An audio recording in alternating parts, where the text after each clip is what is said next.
Olá pessoal, tudo beleza? Aqui é o professor Rubens Cardoso, espero que esteja tudo bem com vocês. A aula de hoje vai ser para o 8º ano vespertino, dos 8º A ao F, tá pessoal?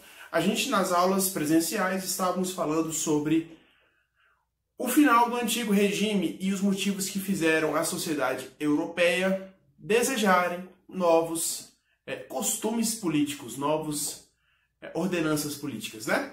Então, vamos conhecer quem são os teóricos, né, os filósofos, os pensadores que trouxeram essa inovação, chamada Iluminismo.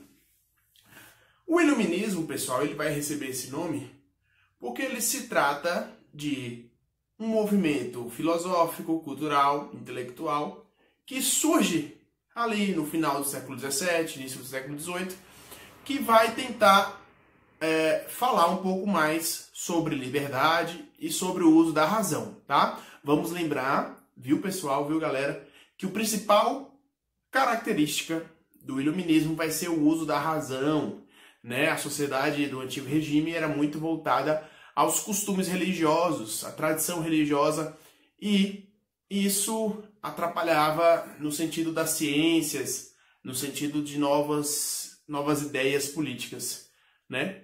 Estarem se abrindo aí. Então, o iluminismo tem esse nome porque ele tem a tentativa de clarear a sociedade europeia moderna, né? Então, o iluminismo vem de iluminar, de clarear, é o chamado século das luzes, como a gente estudou.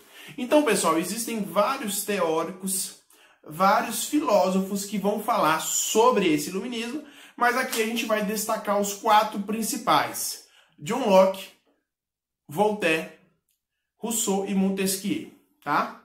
Então esses são os 4 principais, que provavelmente são os mais cobrados que vocês vão ver aí, tá? Vamos começar pelo John Locke. John Locke é um inglês que vai falar muito sobre a liberdade de expressão, né? Tanto é que, por mais que ele seja do século XVII, XVIII, a liberdade de expressão é um direito constitucional até hoje no Brasil, tá, pessoal? Uma das suas ideias principais vai ser dizer que o homem, ele é uma folha em branco, ele nasce uma folha em branco e vai ser preenchida, vai ser completada no decorrer da sua vida e no decorrer das suas experiências, tá?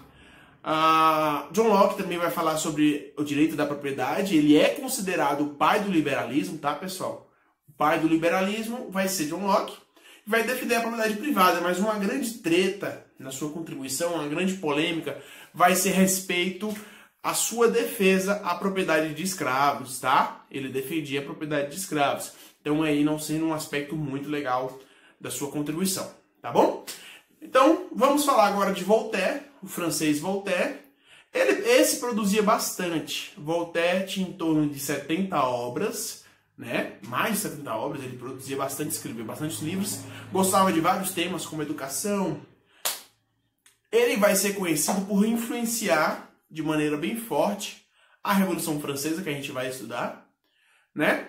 E a sua principal marca vai ser a crítica ao misticismo, a crítica à religião. Ele vai ter aí vários problemas, né? Ele vai ter uma grande treta com a Igreja Católica porque ele vai defender a liberdade de expressão.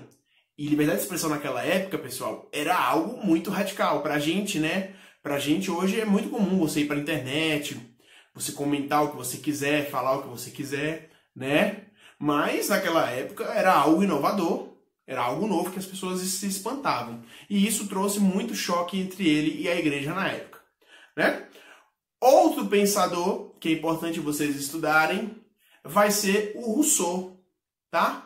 O Rousseau, ele vai ser famoso pela defesa da democracia direta, tá bom, pessoal?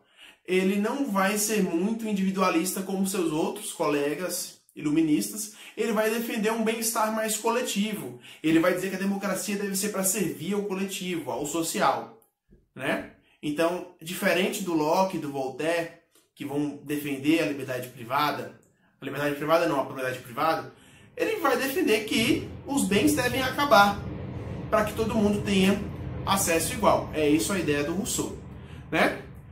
Ele vai escrever muito sobre a desigualdade e um dos seus livros mais famosos vai ser esse aqui, ó, do Contrato Social, tá? E por último, nós vamos falar do Montesquieu, que foi aquele autor do Poder Tripartido, né? Esse é o mais atual e mais conhecido contratualista, o mais conhecido iluminista, porque ele vai defender que o poder seja dividido em 3 partes, né?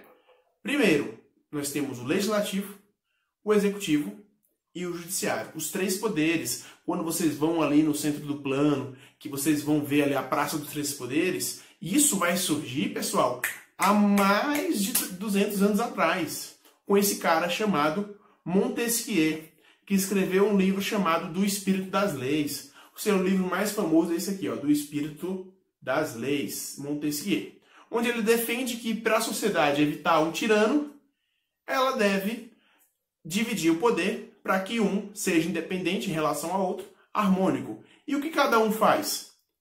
O poder judiciário é aquele que vai julgar as leis e as condutas dos homens. O poder legislativo vai legislar. O que é legislar, professor? É criar leis. E o poder executivo vai executar, vai administrar o programa de governo, o governo atual.